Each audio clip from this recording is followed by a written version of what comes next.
Welcome back to another game play video. तो आज हम लोग खेलने जा रहे हैं माइनक्राफ्ट, पर हमें आज एक चीज़ मिली है जिसको आप सब लोग जानते होंगे। इधर से 20 प्लेयर ही जा चुके हैं और अब 21 हो गए। ये देखो गाइस, ये क्या चीज़ है। अब ये फायरलैंड से क्या है, कमेंट में बता दो गाइस। ये अब क्या चीज़ है, ये फायरलैंड है कि नहीं, क्योंकि मुझे पता नहीं कि ये चीज़ है क्या।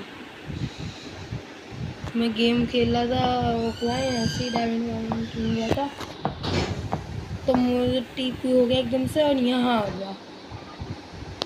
प्लीज़ कमेंट में बताएं ये चीज़ है क्या। Okay, take care, bye bye.